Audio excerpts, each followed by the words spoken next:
할렐루야. 사랑하는 대강의 가족 여러분, 오늘 하루도 하나님의 말씀과 동행하는 삶이 되길 소망합니다. 오늘 함께 나눌 하나님의 말씀은 에베소서 5장 9절에서 10절 말씀입니다. 빛의 열매는 모든 착함과 의로움과 진실함에 있느니라. 주를 기쁘시게 할 것이 무엇인가 시험하여 보라. 아멘. 어린이 전도 모임에서 예수님을 주로 영접한 아이가 기쁨이 가득 차서 누군가에게 마음속에서 일어난 일을 말하고 싶었습니다. 집으로 달려온 이 아이는 인형을 안고 있는 어린 동생에게 난 오늘 새로운 마음을 갖게 되었다라고 말했습니다.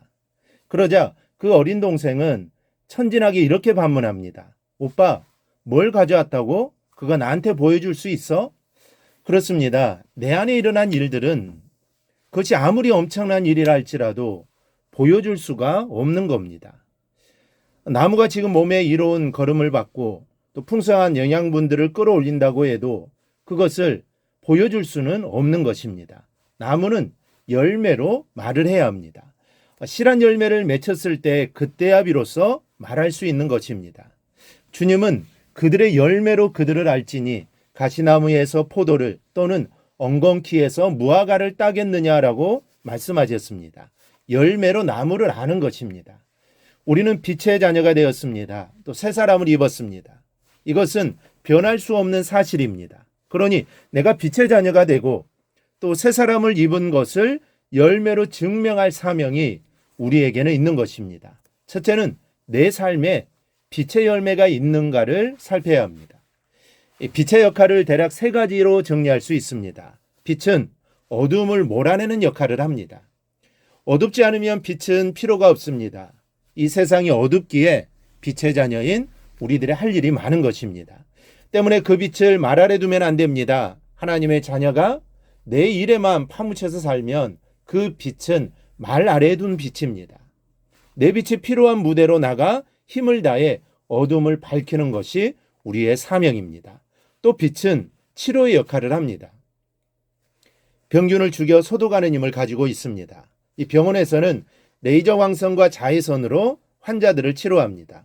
우리가 가진 빛에도 치료하는 하나님의 능력이 함께 한다는 것을 믿으시기 바랍니다. 하나님은 내 이름을 경외하는 너희에게는 공의로운 해가 떠올라서 치료하는 광선을 비추리니 너희가 나가서 외양간에서 나온 송아지같이 뛰리라고 말씀하셨습니다. 우리 주변엔 육신의 질고로 고통받는 이들이 많습니다. 우리의 빛이 필요한 사람들입니다. 마음과 영혼의 환자는 더 많습니다. 우리의 기도로 치료하는 광선을 모아 치료해 주어야 합니다. 이 기도는 능력의 광선을 모으는 돋보기와 같습니다. 우리 각자의 빛을 기도로 모아 집중하면 그 초점이 맞는 곳에 제약들과 또 고통의 짐들이 모두 태워져 없어질 겁니다. 또 빛은 열매를 맺게 합니다. 태양은 식물로 광합성 작용을 통해 실한 열매를 맺게 합니다. 이와 같이 영적인 빛도 우리로 열매를 맺게 합니다. 오늘 본문은 이 열매들이 어떤 것인가를 말해줍니다. 빛의 열매는 모든 착함과 의로움과 진실함입니다. 우리의 삶에 반드시 있어야 하는 열매들이 바로 이런 열매들입니다. 이 착함은 헬라어로 아가도시네인데 다른 사람들의 허물을 포용하는 온유한 성품을 말합니다.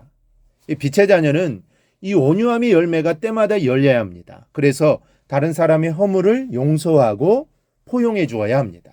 주님이 그렇게 하셨기에 우리도 그렇게 해야 합니다. 의로움은 디카이오시네로 내가 맡은 의무를 다하는 공정하고 올바른 성품을 말합니다.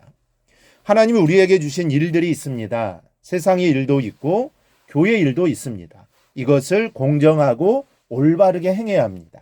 이게 그리스도인입니다. 진실함은 알레데이아로 말과 행위가 순수하고 정직한 것을 말합니다.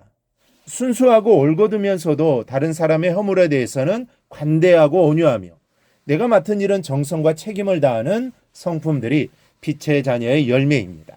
시시로 또 때때로 우리는 내가 걸어온 뒷자리를 바라보며 과연 이런 귀한 열매들을 맺혀 있는가를 살펴보아야 합니다. 이런 열매들이 없다면 빛의 자녀라는 것에 문제가 있는 것이죠. 하나님을 사랑한다는 것과 은혜를 받았다는 것에도 문제가 있는 것입니다. 하루를 살고서 매번 뒤를 돌아보십시오. 그리고 열매를 맺고 살아가고 있는지 확인해 보시기 바랍니다. 둘째는 주님의 기쁨이 열매로 가는 길입니다. 10절은 주를 기쁘시게 할 것이 무엇인가 시험하여 보라고 말씀합니다.